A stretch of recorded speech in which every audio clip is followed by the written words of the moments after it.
Welcome to the Only Eye Athletics podcast, the show that values hearing your stories, reliving your adventures, and learning information that can help us improve in all aspects of our lives. I'm your host, Dean Banco, and I know you enjoyed today's episode as much as I do. Whew. All right, today I have my buddy Tom back on the show. He recently completed and was the first or last, however you want to look at it, the finisher of the winter death race from Spartan. So, welcome back, Tom, and congratulations. Thank you. Thank you for having me back. So, to get reacquainted, do you want to give a brief intro of yourself to the people again? Oh yeah, sure. So I'm Tom Alguire. I've been racing for about 10 years now. I started my Spartan racing about 2016, and then I've been doing some crazy stuff over the years. I've done a death race. This is my seventh attempt at it. I've done 100 milers. I've done a 200 miler. I've done some a lot of stuff over the years.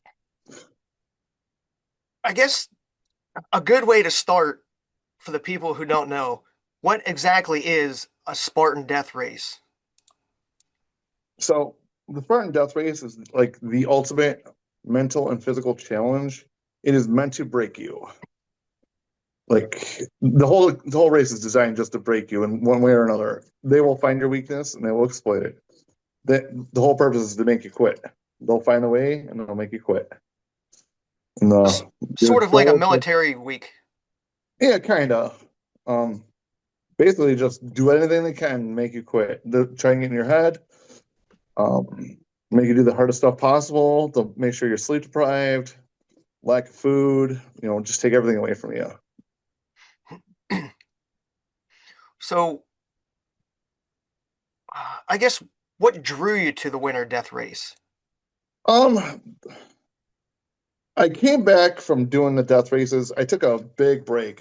My last one was 2019, and I came back in 2024. And ironically, it was the Unbreakable Pass that got me back into it. Because I'm like, I don't want to pay for the death race anymore. But if it's like free with my Unbreakable Pass, like if I only have to pay the insurance fee, like why not just sign up? And just see how far I can go again.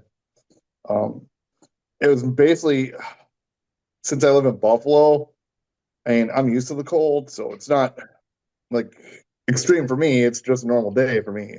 Um, the cold plunges though kind of scare you off though. It's jumping in the pond. How many times can you take that coldness?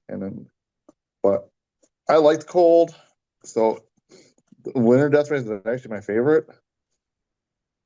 Yeah, I saw some pictures you posted online today, in fact, of what was going on in New York up your way. And I was like, Yeah, keep that. I was like, we had single digits this morning, and I was going in and out at work, and I'm just like, yeah, I'm good. I work got canceled for me because we got like 2 feet of snow, so I'm like, can't get out of the driveway. No, we So just we just I, have a dusting, but it's again, it like this morning at 6, 7 o'clock, it was 8, 9 degrees, so nothing yeah, compared to what you had. right. Doing an extreme race and then come back and then you have to shovel 2 feet of snow. You're like, well, I guess I'm taking a day off. So where is the death race actually located? So it's in Pittsfield, Vermont. It's actually at Joe's farm. So like every year I've ever done it, it's always been there. So you're always on the farm, Joe's farm. So if people don't know, who is Joe that you're referring to? Joe is Joe DeCina, the founder of Spartan Racing. That is his house. Well, I don't know if he lives there anymore, but like it's not like a wedding venue thing, but like that's where like Spartan was founded. That's where the first races were down in Killington in that area. That's where Spartan was founded. Is he there So the if you whole ever want to, time? he was there for a little bit. So it was funny because he's there usually during the death race at some point, and usually he throws like a wrench into the death race, and it makes it very unpredictable when he shows up. So you don't know what you're gonna do. But he was actually super nice this time, and he gave us this really nice coat. And without this coat, I probably wouldn't have finished.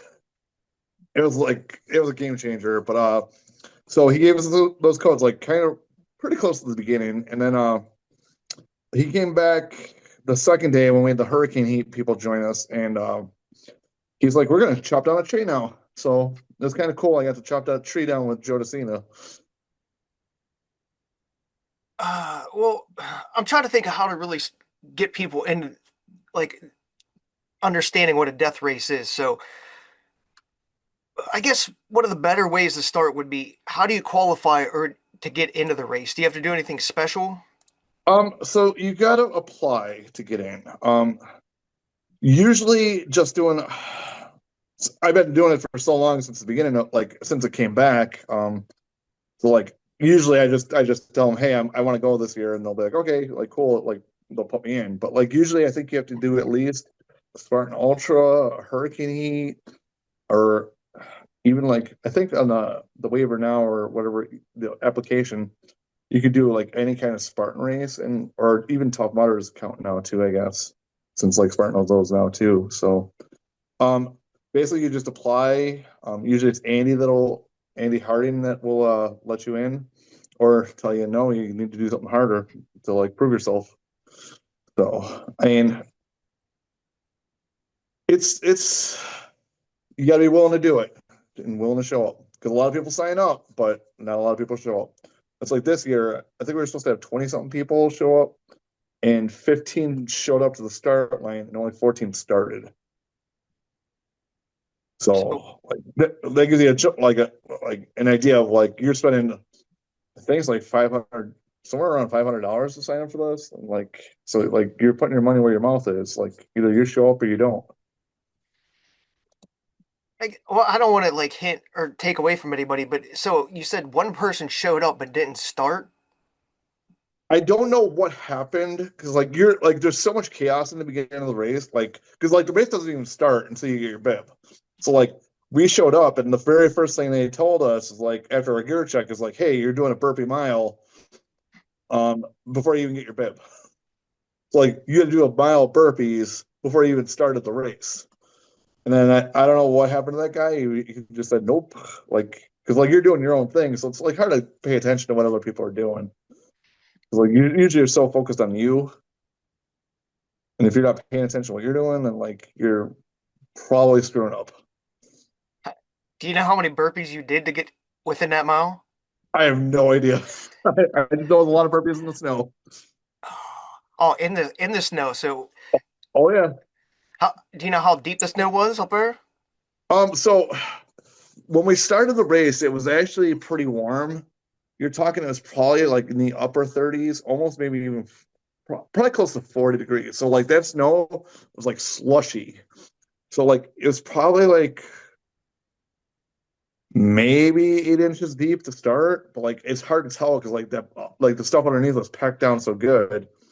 Um, between I'd say like at least 4 to 8 inches of snow, but like that top layer was like it was all just slush from the beginning. Then once the temperature dropped, it just turned to ice, and then it made it a lot harder to like walk around in it. Oh, I mean, yeah, because then you're gonna be wet and miserable and cold all at Oh the yeah, same time to start. I mean, that's a right. hell of a way to start. Like I almost want to say it was raining when we started. Like it was just like that little light drizzle. You were stoked by the time you ended the burpee mile, So do which you was not fun for me. so when you get there, like what exactly happens? Like, do you get any type of like rest or like to settle in, or is it like go as soon as you like As land? soon as they'll tell you a time to show up. You have to show up between like I was told like because I didn't show up to the pre-race meeting. I was told to show up there between 6:45 and 7. So you have 15 minutes to go from the end of the field up to the barn to check in. And the whole thing is just designed to be chaos right in the beginning. So like you're always like rushing around doing something. Like you're not like focused on like, hey, let me like get settled in, get all my stuff like nice and neat. No, you're rushing, trying to get in, trying to get all your gear like somewhat like in order before they like start checking in, and hoping like you don't forget anything because you're rushing. And it's like at that time it was still kind of dark out. So like I remember like I left like a couple things in my truck, and I'm like I should have grabbed them and put them because we had a drop in this year, and I threw them in my truck and completely forgot about them. And I'm like, well, hopefully I don't need those. Well, I think you guys got a. Well, I don't want to say you guys got lucky, but didn't one year people have to use an axe to get their bib out to even start, like in a Yes, pond? that was last year actually. That year I did not last very long because like I just wasn't feeling good. But like we had to chop up the ice, and it was a good foot thick. And I remember like I was like one of the last people to find my bib, and I was in that pond. I want to say for a good 40 minutes looking for my bib, and I think like a little after that, I'm like, yeah, I can't do this anymore. Like I was just not feeling it. Yeah, And this is your like hypothermia kicks in after a couple of minutes anyhow. right. So imagine spending like 40 minutes in that pond just chopping ice. Like you're full, and like they told me, well, they said you weren't supposed to go like because like the year before we went in the pond naked. So like they said we can't do that anymore. Like you have to wear clothes because everybody's filming. So like this year they're like you got to make sure you have like a lot of clothes on before you go in that pond. So like I went in like stupidly I went in like with all my clothes, my boots on and everything, and I'm like oh, and that was the worst idea ever. And like I just couldn't get warm after that because I didn't have enough, like another pair of boots to wear for the race, and I was like nope, this is the end of this. But like the year before, like I lasted almost to the end, but like I just ran out of dry clothes, and I'm like, I can't get warm again. Yeah, that It's would be a huge barrier. right because like that year we were in water on. I can't even like I honestly can't remember, but like it was so many times. Like you're talking at least 30 or 40 times in the water over the course of the race. My like the last couple times, like and we just had to like pencil roll, and I'm like, I can't do this anymore. Like I was shaking so bad. Yeah, I feel you because when I go for even like a 5, 6 mile run in the cold down, I start sweating. As soon as I stop, you have to change clothes or you're free. So I couldn't imagine going in and out of water 30, 40 times just trying to stay warm with dry clothes or Oh even yeah, even getting your body reheated or you're wasting so much energy. Your expenditure is ridiculous. oh yeah, it's rough. Like it's meant to break you. Like you don't like cold water. Like you shouldn't be showing up. Yep, I'm out. Give me like give me the Sahara Desert or something in 120 degrees. I'll Right? go. I will outlast any. Well, I'm not saying anybody, but I'll make it pretty far. But you give me the cold, I'm out. So, can you walk us through the event itself? Like, I guess if you can remember, like step by step, like what you had to do and the things that they put you through. So we'll go like a brief description of this because like I'm still trying to remember like the order of the things that like how it happened. But basically we did our gear check right in the beginning, and then we did the burpee mile. Um, then we had to get our bibs out of the water, and then oh, we had to do a sandbag ruck for that mile. So we had to take our sandbags and do that mile again with our sandbags and rucks. And then I'm trying to think. It's all like a blur. I kind of wrote it down a little bit. Let's go over it. Oh, then we had to like gather sticks and like make bundles so that we could start a fire at some point. So like we had to bundle all our sticks together, and then we had to take them up to the top of the mountain and like drop them off. And it was like not like the dumbest thing ever, but like it was like it was kind of weird because we never got to use those sticks. So like we brought them up there and like they're just up there now. And then uh let's see what else did we do. Oh, so we had to do there's a whole bunch of trails there. There's different cabins. And the one time we had to go to Miguel's cabin. So there's Miguel's cabin, there's Shrek's cabin, and Fiona's, like all based on, Shrek, but that's what they're called. So Shrek's is at the top of the mountain. Miguel's is kind of like halfway up the mountain. And then Fiona's, I don't think we even went to that this year, but sometimes you can't. Like it depends on the year, like what you go to. Usually you're going to Shrek's a lot of times. So we had to go to Miguel's, but we had to use the 10K snowshoe route instead of like the quick way there. So like everybody got lost because like the trail, like I don't know. I honestly think it was like not really well marked, but that's just me. And then you're trying to do this like while you're tired and cold. And then they get to that. We did a whole bunch of overnight up and downs, I think the Miguel's. And then we had to, by daybreak of the second day, we had to check in the hurricane heat people. And there was only 5 that showed up, so like it wasn't like a big deal. But like we were supposed to go with Joe DeCina and cut down a tree. And then like we had to wait for him because he wasn't ready. So then we like had to do a whole bunch of PT in the field. And if you've ever done a pencil roll, it's kind of brutal. Now try doing a pencil roll for a half mile. Like it was He, just brutal, like through the snow. what do you mean by a pencil roll? So like you're like you can either do your hands above your head or like you hold them to you and you just roll like across the field like a kid. Yeah, Like like you would do under barbed wire crawl, quick. yeah, like a barbed wire crawl. Like you're doing that, but like for a half mile. So like we had to do that there and back. We had a bear crawl. Like whoever was like quick enough to get done with the pencil roll, we had a bear crawl. Then we had a bear crawl backwards. It was just like a whole bunch of like PT. There's lots and lots of PT. So much PT. But ironically, this is the first year like could think of that we only did the burpees in the first like whatever amount of time, and we didn't do that many afterwards that I could think of, like which was kind of shocking because usually like there's usually thousands of burpees, but like maybe we just did them so like it right in the beginning, like we just got them over with. So like, but I was kind of shocked at that. Um, um, then we had to make a fire with our hurricane heat people. So like, there's this piece PVC pipe, and we had to thaw out the like the water inside, and there's puzzle pieces inside of it, and we had to like get the puzzle pieces out, which was like a pretty cool task, except for all the puzzle pieces look like ice to make it harder.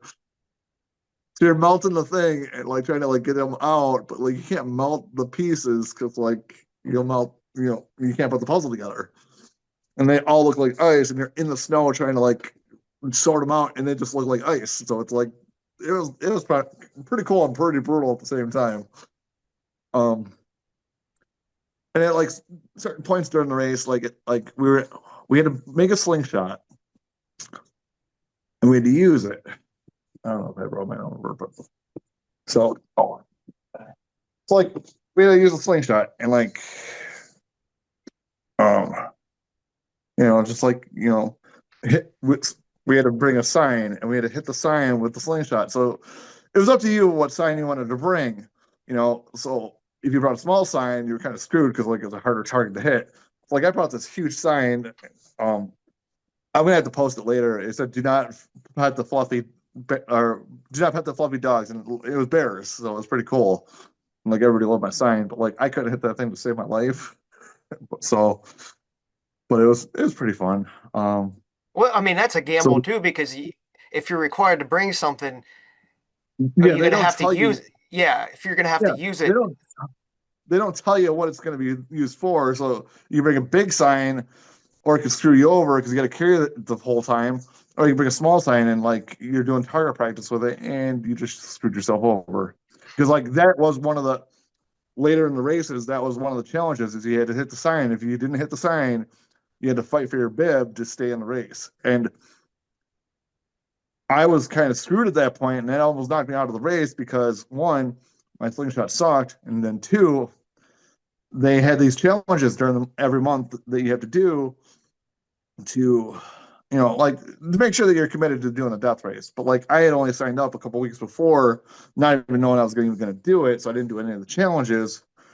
So for like the final time we got to use the slingshot, we got 2 stones for every challenge we did. So I didn't do any challenges. I got 0 shots. So I'm like, my fate is whether these people can hit this target or not. And I'm like, I got to pray that they don't hit it, so I have a chance to fight for my bib. Because if like they all hit, I was done. And that was a little scary. Like, what are you gonna do? Like, the fate of your race is not even in your hands anymore.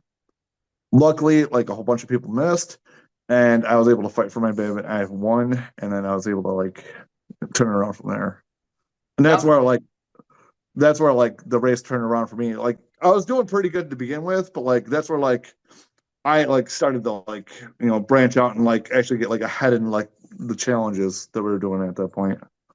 Now, did you actually like when you say fight for your bib? What like do you mean actual like wrestle or?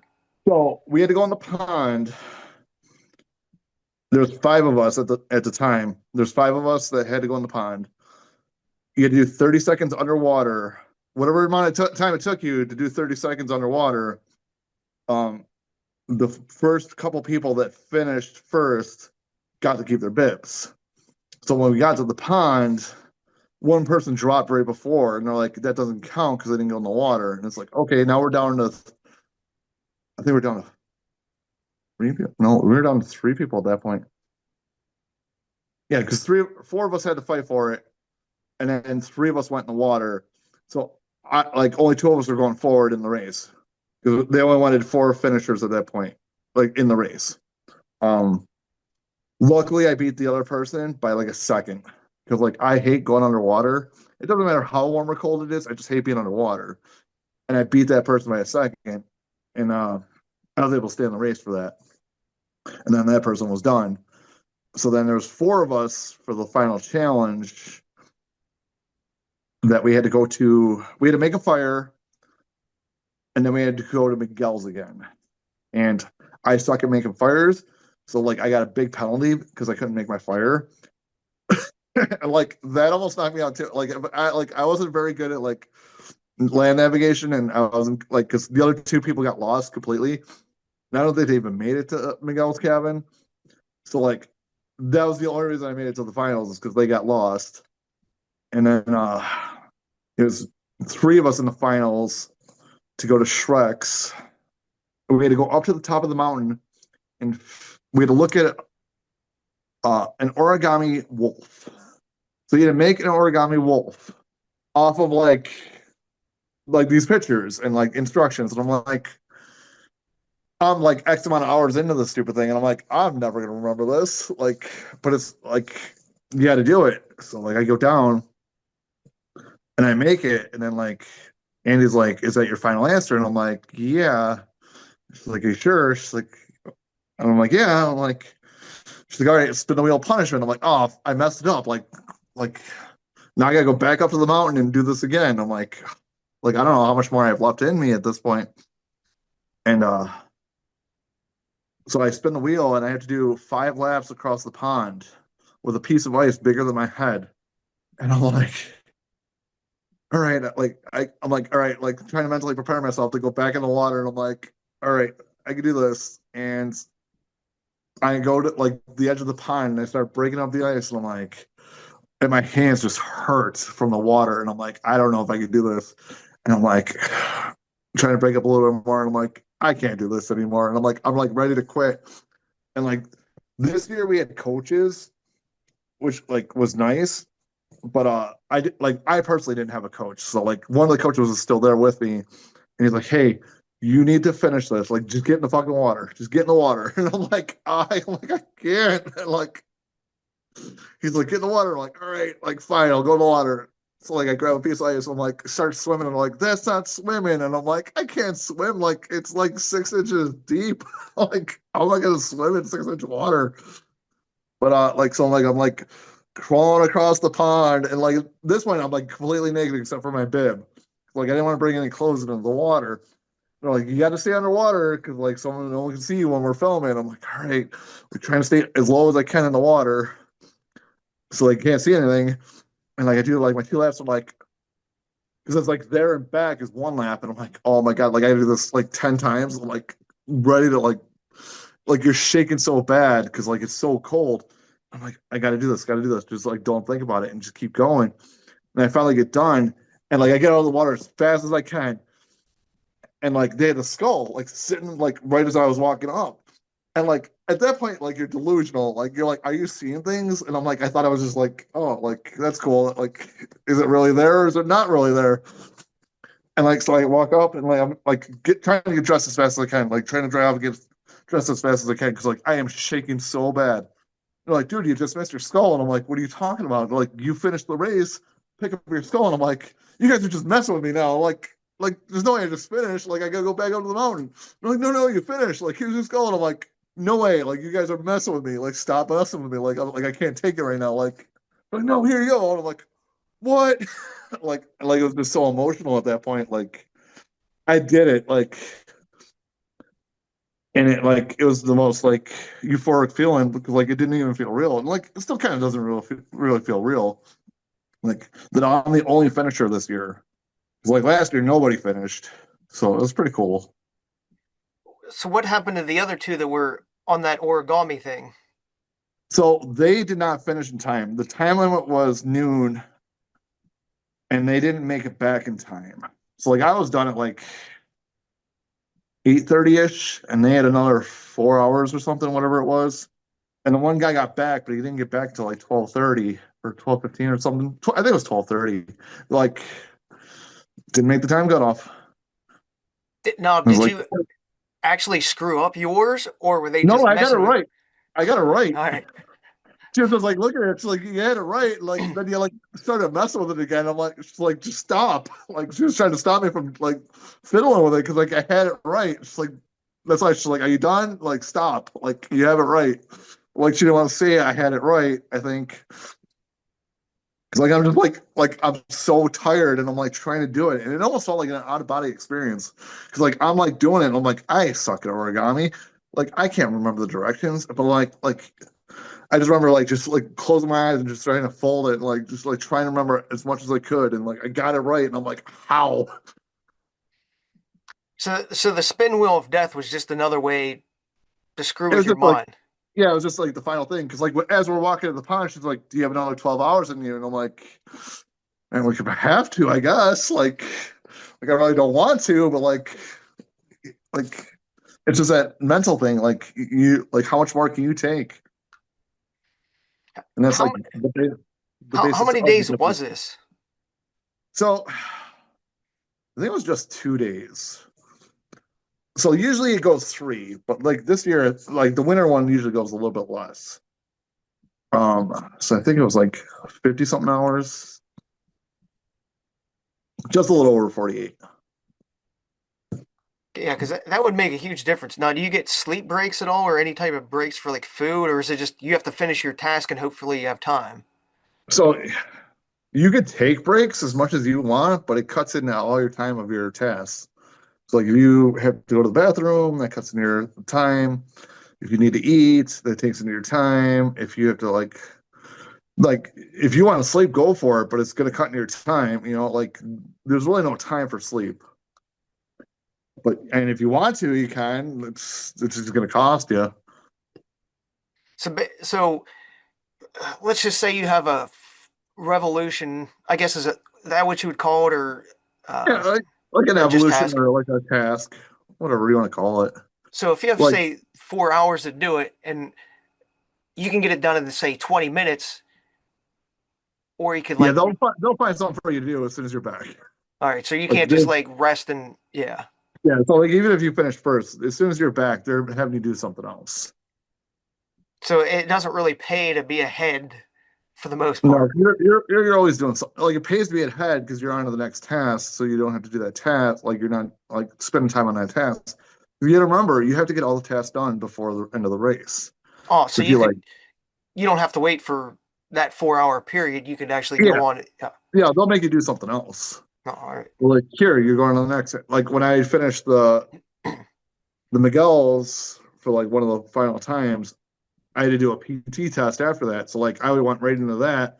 After the PT test, I went right up to Shrek. So it's like the faster you get it done, the faster you go on to the next thing. So Now, now you said about people getting lost.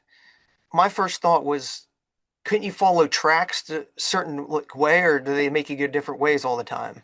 so there's you got to remember there's different trails and there's different tracks for different things. So like this is like a big property and there's a lot of tracks that you can follow. And if you're the first person to go, there's really no tracks to follow.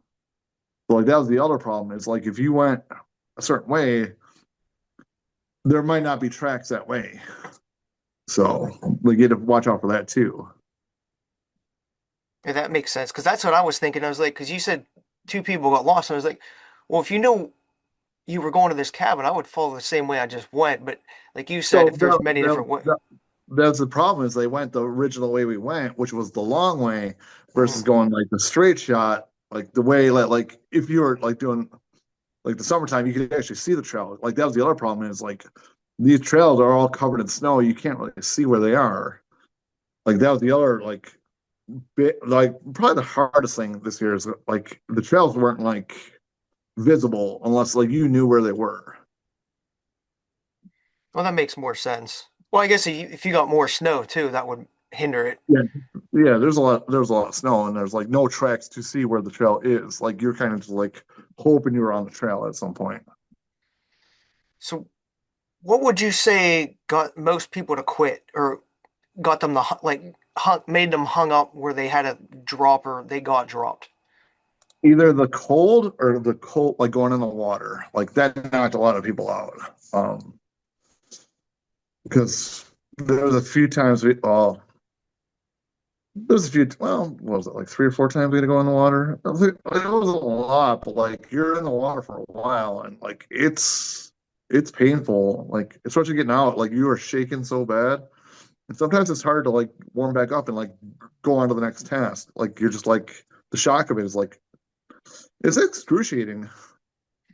And they don't have anything. So if you go in the water, they don't have anything like I know you said you had to build maybe a fire, make fire. You thought so, but they don't have like a fire, or anything to get you warm out of the water.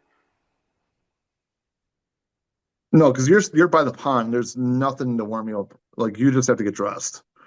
And then like usually they'd med checks to make sure you're okay after we went in the pond or like we were out exposed for like a long time. They had to make sure that like your hands and your toes were fine and not left falling off from frostbite. So like they did check us a lot. But like yeah, like once you're in the water, like there's really no way to warm up after that.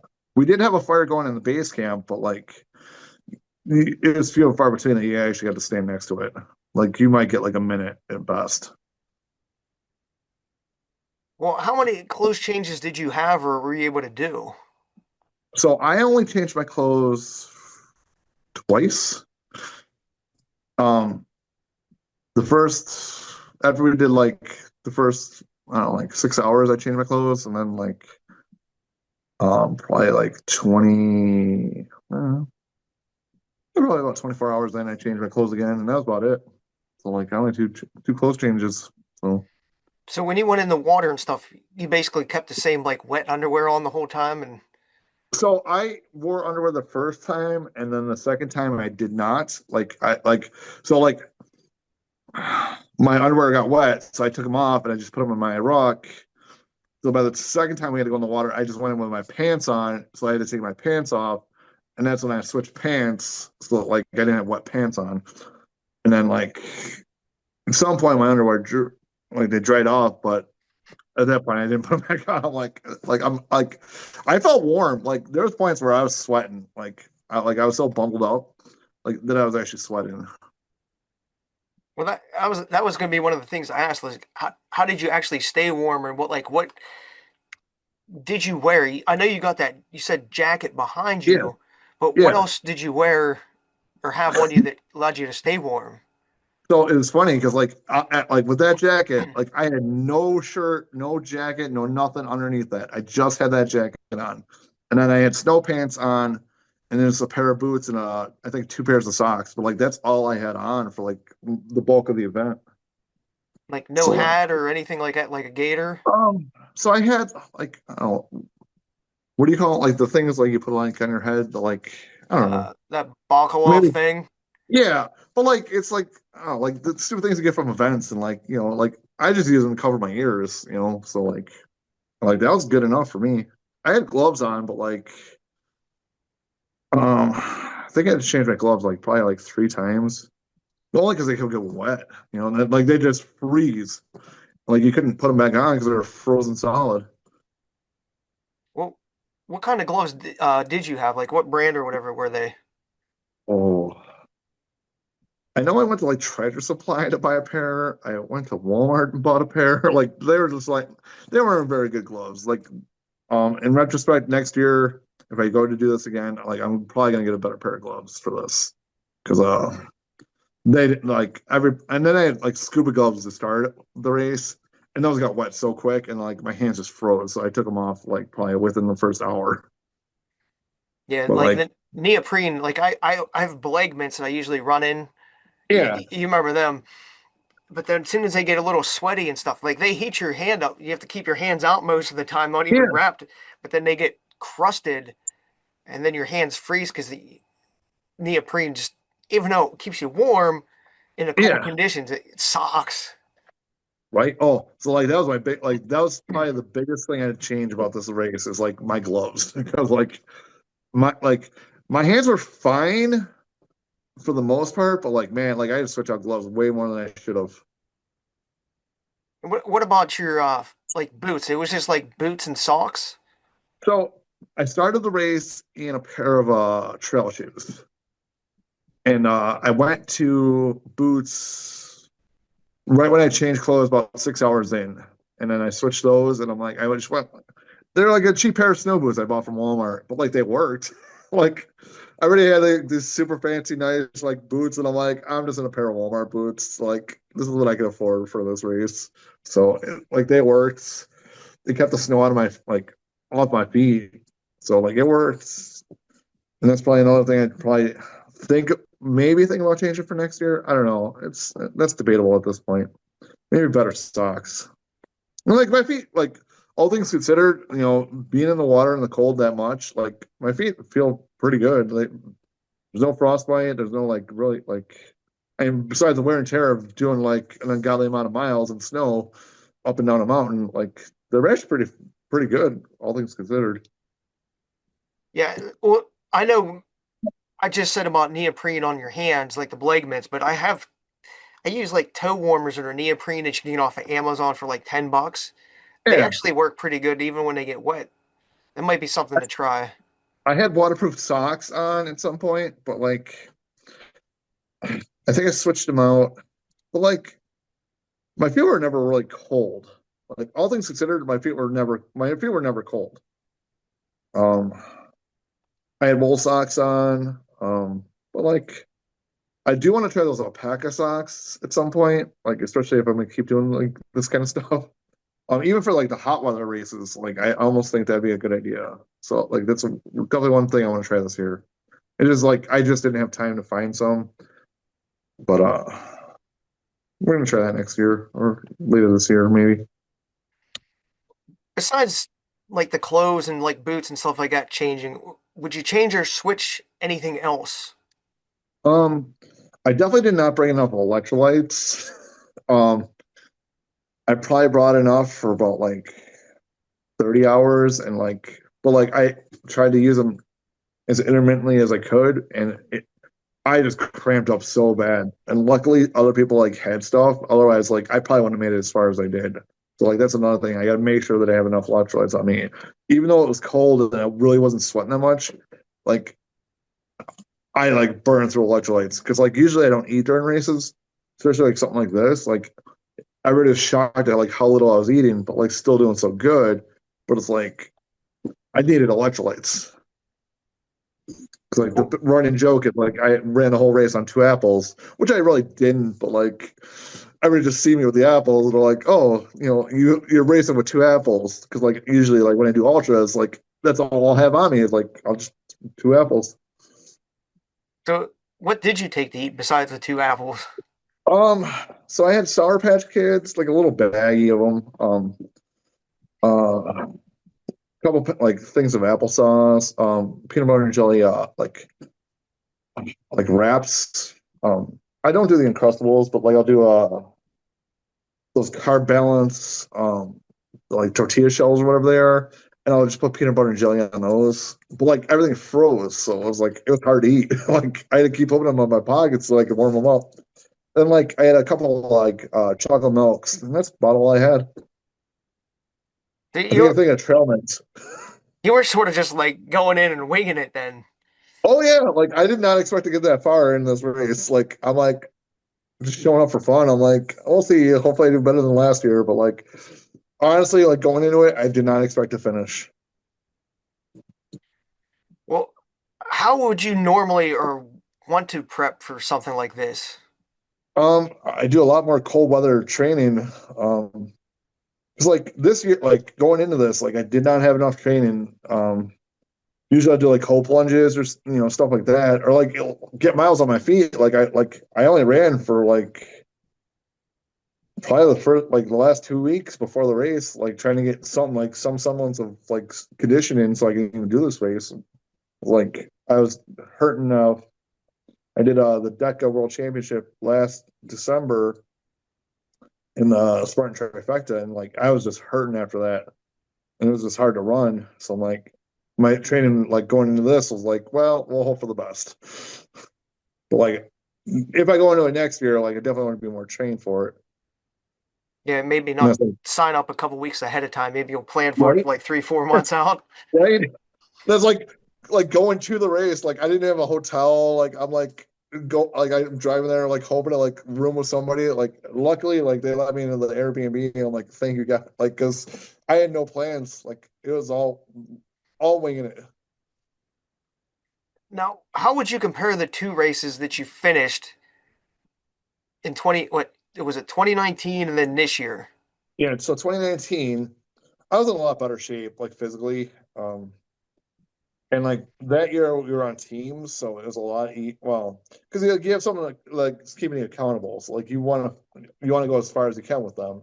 It's like this. It's just you're by yourself, so it's like push as far as you can go. Summer's definitely physically harder because they have way more challenges. But like the winter one, it's just punch you with the cold in the water, which was funny because like I was almost hypothermic in 2019 during the summer one because like how much it rained and like I just didn't have a rain jacket on, and luckily someone gave me like a garbage bag because like I almost like went hypothermic on that one. Yeah, I mean, you remember when Tough Mudder was in Pittsburgh, like the actual Pittsburgh? I was getting Yeah, hypothermic, and it was like September just because you're in and out of the water all the. And right, that was when I was in a little bit shape, so I wasn't as fat. But right. I'm like, oh my God, I was in such good shape. Like, man, like going to this one, I'm like, how much weight can I lose before this race? Like, just to like even have a chance. Like, oh my God, like last year I just let myself go, like with like injuries and stuff, like trying to like get all these races done. Like, I just suffered through them. But like this year, like it wasn't like it's not like I suffered through it, like because like I was doing really good. So like I was kind of shocked at how well I did. Like, but it was just like mentally, I think I'm fit. Like mentally, I'm stronger now than I am like I've ever been. Like physically, like man, like that was rough. you just said about being mentally tougher. How do you mentally stay focused or get mentally tougher for this? It's just like life. Like things go wrong in your life, and you try to let things go, or like not let it get to you as much, and like it's been rough. So like mentally, like you just take those beatings, and like it's almost like when you physically train, like how much can you take, like physical or like mentally, like when things go wrong, like your car breaks down. Okay, what are you gonna do now?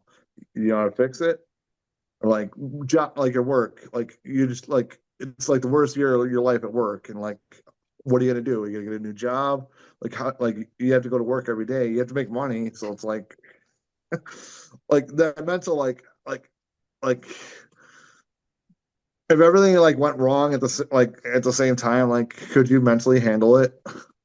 And it's like that's like kind of what I almost had to do with like last year. And it's like mentally I'm tougher now because like you go into like a race like this, and it's like this is like a walk in the park compared to what I just went through like in my life. Like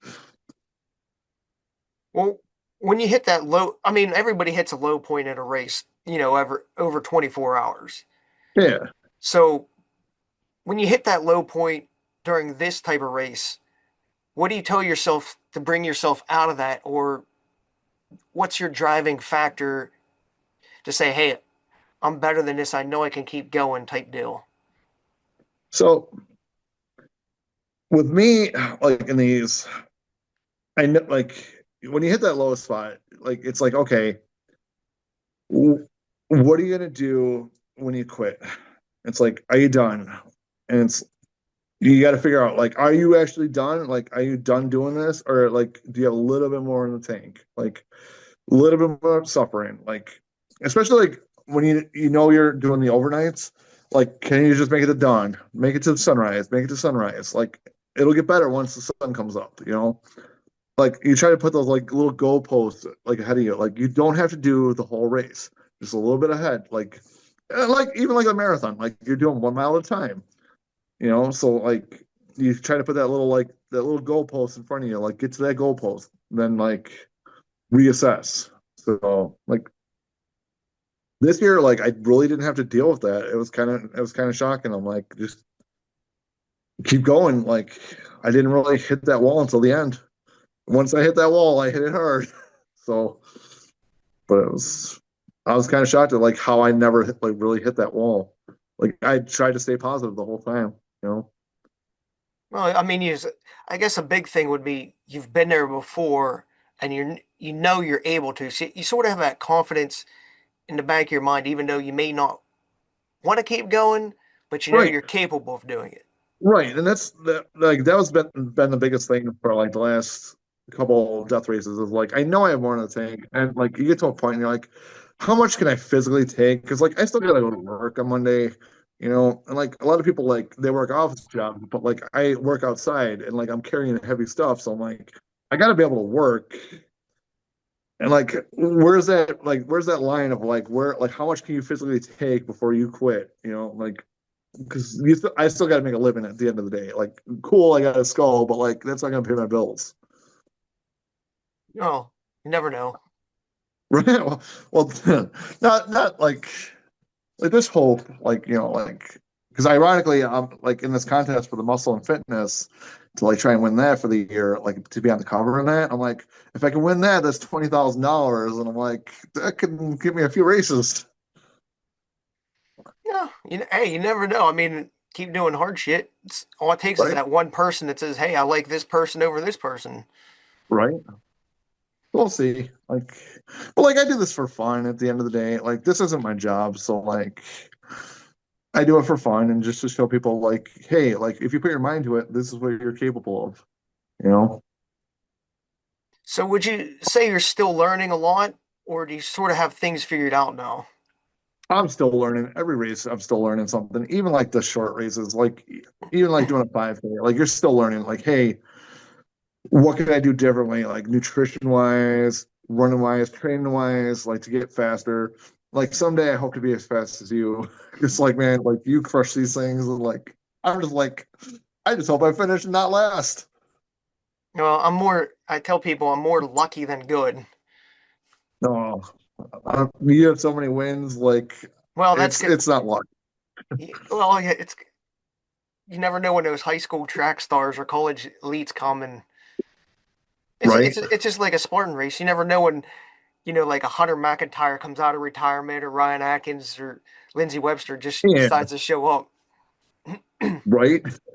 It's like I did a 100 miler and like they had a Clydesdale class, and like I'm like I can win that because like depends on like what like the weight limit is for the Clydesdale, and I'm like, all right, like I feel like anything over like probably like 220 or 230 is like a Clydesdale, and then like for like the world's toughest mudder, it's like 210 or something stupid. I'm like, dude, like that's not a Clydesdale. So like I won the 100 miler Clydesdale, but like the tough mudder one, I'm like I wasn't even close because like these guys are like the weight difference. You're talking, they got a good 30 pounds on me. Like, what are you gonna do? Yeah, the 6'6" guys that are shredded, like the high rocks type built guys. Right. You're competing against them, and I'm like, I'm just a fat guy that like likes to run. So let me see here. Your strategy going in, was it the same at the end, or did you change anything along the way? So like in the beginning, when I first showed up, my strategy was just don't be the first person out. Because like you just one thing at a time. Like just don't be the first person out. Then once that first person's out, be like, okay, don't be the next person out.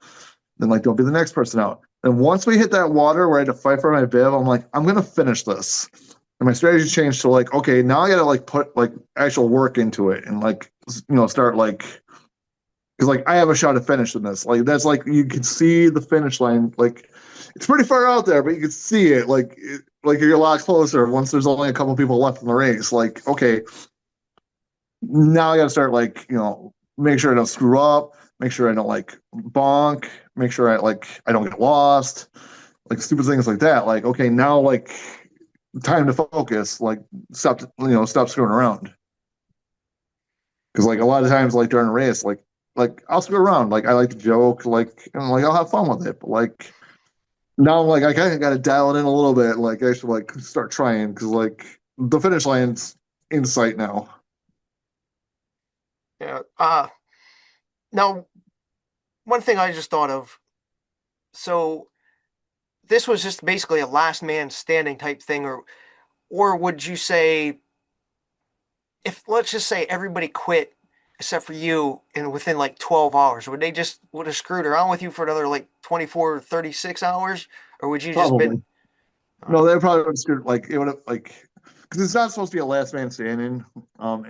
They usually have a plan of like you're supposed to do this, this, and this, and like the race isn't over until this is done.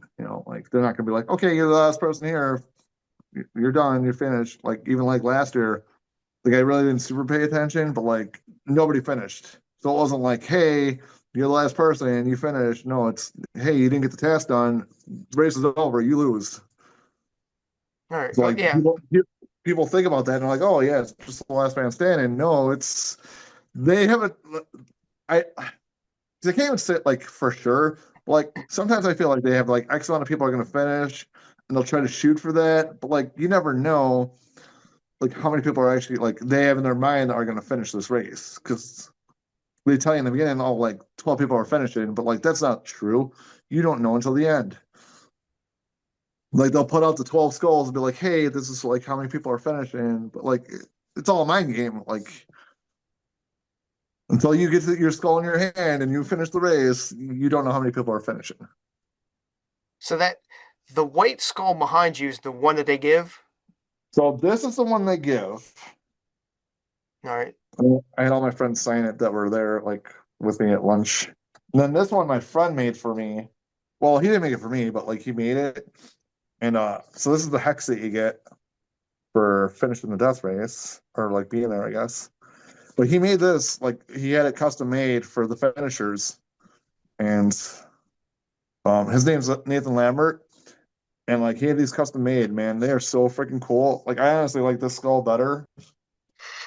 But he's like you're the only finisher, so you get it. I'm like I sure I don't have money for it, like because like it's a really fucking cool skull. So like I love it, Oh yeah, 3D printing isn't cheap.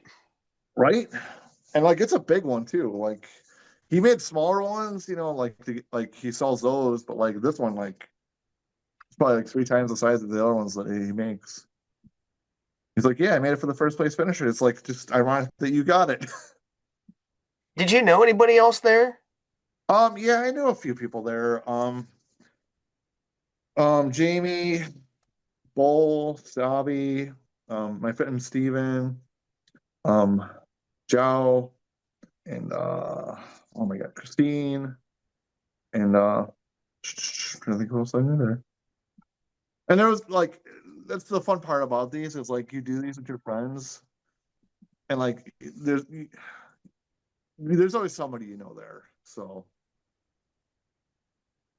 and like So you try not to like I'm the type of person like even though this is like sometimes it's like a last man standing race. Oh, and Andrew, don't forget Andrew. Because Andrew's like my best bud, man. Besides Nathan. But like you're there and you want your friends to finish. Like and like usually I'll do anything to keep them in the race if I can. Like I'm just like that type of person. Like I will help out my friends, even if it costs me my race. Like because I can't be like that. Some people can, like, yep, like no, this is my race, and like I'm not gonna help anybody out, but like I really try. At the end of the day, you're still my friend. Like I don't want to screw you over. well yeah, I mean if it's not for money, it's better to, feel good about yourself than be that guy that's an ass. Right. Right. And like I've had people do that during races, and I'm like, what's the point? Like, I don't know. It's just one of those things. Like I'd rather see people finish, if even if I can help them finish, in one way or another,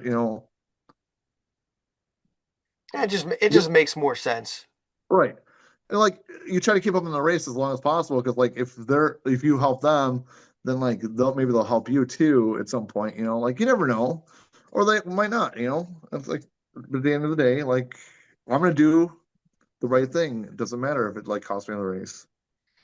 And that's like sometimes it does screw me over though. Like in 20, what was it, 2024, I think, like it screwed me over. But like I helped my friend finish, so it was like I definitely gave him like a big advantage over everybody else. Like because like we were partners for like one of the tasks, and I'm like, I'll take the bullet for it. All right, so do you have any tips for people in general you want to share? Um, for like this kind of race, do the hard things. You're gonna have to like do things while you're sleep deprived. Go outside. Like that is the best training you can do is outside. Carry heavy stuff. Go for very long like walks or runs, carrying awkward stuff. Like plank for as long as you can until your arms just want to fall off. Hold stuff over your head until your arms are ready to fall off. Just do awkward stuff. Like it's it's all about like your mind, like training your mind to be like resilient when like things don't go right.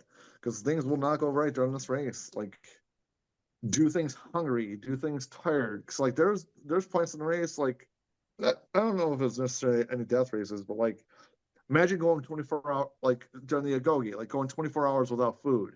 Like, can you do that during a race? Like while you're pushing hard, can you go 24 hours without food before they start giving you food? Right. Like it's stuff like that. Like I've trained to do. Like it sucks. Like I could do it. It's like doing this, like doing it with the minimum gear. Like some of these guys' packs weighed like 70 pounds, and it's like, dude, mine weighs 15. Like how much stuff you have on you? Like it's gonna build over time. The more weight you have on you, like it's gonna compound over time. Now, what are you looking forward to in the future or your future run plans, like this year or years down the road? Um, so like this year I'm gonna shoot for trifectas and finally get my shield. Um, I did put in for Moab 240. Supposedly I got in. I just gotta pay for it. So I gotta find the money to pay for that now. Um, Wait, that drawing was yesterday? it was yesterday or today because I just got the email. You seriously got into Moab? Yeah, Yes, yes. but I gotta find the money to like that's the problem. It's like $2,000. I'm like, well, Shit, that's awesome. Now I got somebody. I mean, not that I don't care about anybody else, but now that I actually know somebody that I'm gonna have to follow. right? We'll see if I gotta come up with the money first before I like commit to that. 'Cause they just like emailed me and I'm like, probably like I think it was like 1 o'clock or something. I got the email and I'm like, well, now I gotta come up with the money. Yeah, it's what, like 2 grand or something. Yeah, it's $2,055. Yeah, I was the only well you said about that, and I just have when I was biking this. I swear to God, I was biking this evening, and I saw something about that on YouTube when I was watching one of those clips. It said something about the lottery being yesterday or today. There was something registration open today, but then there was the lottery yesterday, so it could be vice versa. But I know Moab was one, and I'm like, oh, just ironic that you brought that up. Right? I'm like, well, we'll see. Like, I'd like to do it. We're gonna see if I can come up with the money. Like, I don't know how much time they gave me to come up with the money, but it was weird because then they like put me on the waiting list too. So I got like two different emails. I'm like, well, I gotta come up with the money first. Like, I just like start planning the trip at least. And I'm like, oh, I should probably start training if I'm gonna do this. Because Well, I can wing I can wing a 200 miler, but I don't know if I can wing Moab. you got 5 days, It's yeah, something like that. I don't know. 60 Figure out miles a when I get day. figure that out when I get there. Oh, I hope you do that. Um, Now you said that they were filming the whole time. Is there going to be like a documentary, or is it just going to be like Yes. on the Spartan stuff? So they said they're going to release it like next in a month or something, but there will be a documentary and they will be releasing it. Because they did do a documentary back in 2018 when they first brought it back. But other than the people that did the death race, nobody's seen that video. So it's like this one they said they will release. So and it was kind of cool, like going with the film crew and like they were like interviewing us the whole time. So it was actually a really cool experience. It would be nice to see because really the death race, even though people might have heard of it or word of mouth, but there's really no footage except for some like 10, 20-second clips here on like Instagram or YouTube. Right. And like a lot of people like they hear about it or they see those little clips and they're like, "Oh, that's so hard." And like, yeah, it is pretty hard, but like until you experience it, like you have no idea what it is. Like you have to physically be there to like experience it. Like even if you like pit crew, because now they got the coaches. I don't know if they're doing it for the summer one this year, but like just being there on the farm and watching like what goes on, like you actually get that like a better concept of what it actually is than like hearing what people say or just seeing video clips because like it doesn't do it justice. Yeah, like any race now, like you don't get like until Barkley marathons came out and you actually saw a video or like Badwater or Western States, like until you actually get to see the courses and what people do and how they struggle, like the elite elites, like you really can't grasp how hard it actually is. So it'd be nice to see how when the video comes out to see, I guess the struggle. Right. Right, because like I always compare this to like a football game. Like people watch the football game and they're like, and then like they're like the armchair quarterback, and they're like, oh, that's not that hard, And it's like not until you're there, like seeing it in person, like how hard this really is. Like because they'll see your squats or something, like, oh, you're not going all the way down or something stupid, or like your burpees aren't that great. And like once you're like 20 something hours into it, like how many people's burpees are gonna be perfect, or your squats are gonna be perfect? Like you're trying not to like cut corners, but man, like sometimes it's hard when you're 20, 30 hours into a race, 40 hours into a race, like trying to have like perfect form. But like it's just funny, like because like they've finally released or they put it on the Spartan website, and like that I finished it. And like all the comments like are hilarious. Like all these people like, well, this isn't that hard. It's like, okay, I don't see you there. You never see me there. Right. All right. Is there anything else you want to add or whatever? Um, so this is my second skull, and I'm not sure like how many people have ever gotten two skulls, let alone one.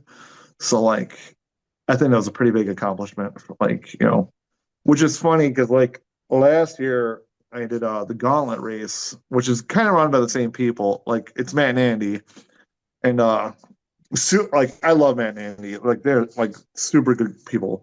And so they run this gauntlet race down in Atlanta, Georgia, kind of like I think it's pretty close to Atlanta, Georgia.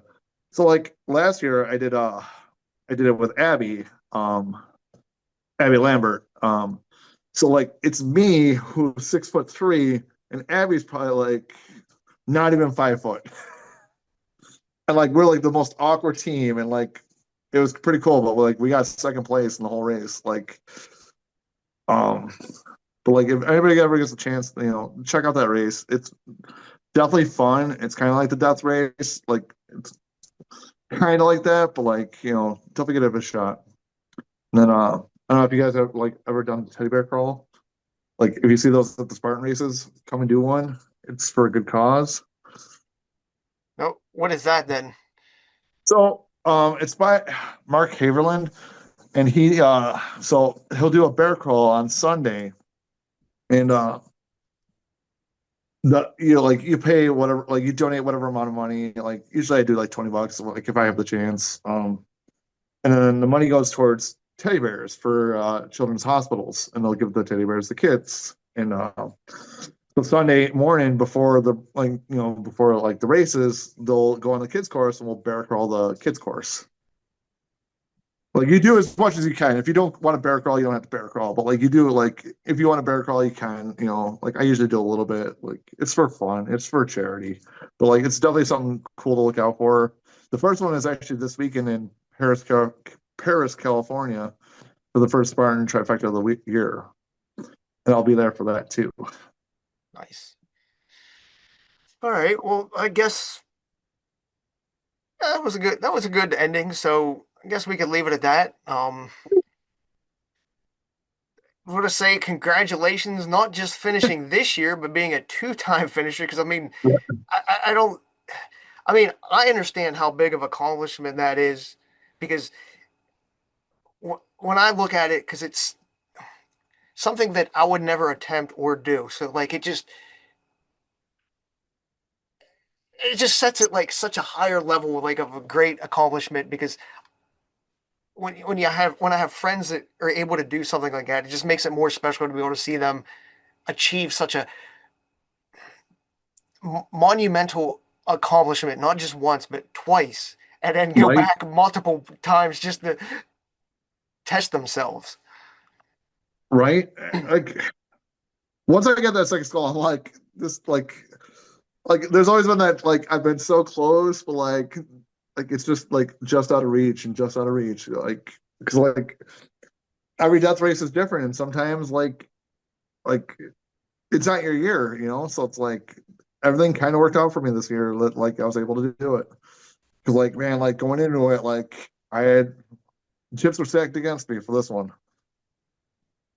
And the All whole right. Horizon shutout thing, or the like, I was on my way up to Vermont, and like my phone just stopped working with the GPS. I'm like, no, like, look, I want to get there. All right. Well, it was good catching up with you and learning about the death race. I hope other people look into it. And well, I need to get a hold of you more often. I know I'm horrible No, at that, but but I was gonna say it's been a while since we talked. yeah. We definitely got to talk more. And I gotta get down to one of your races too. Like it's just Well, it's I should be at a couple of Spartans this year. all right, So, so anyway, congratulations. Thank you for coming on, and hopefully I get to see you again soon. all right. Can't wait to see you again. Thank you for listening to the episode today. If you or anyone you know has any amazing stories, adventures, or interesting information you or they may want to share, please reach out to me anytime. On the next screen, you could scan the QR code or type in the Linktree website to easily find all the social media locations Only Athletics is located.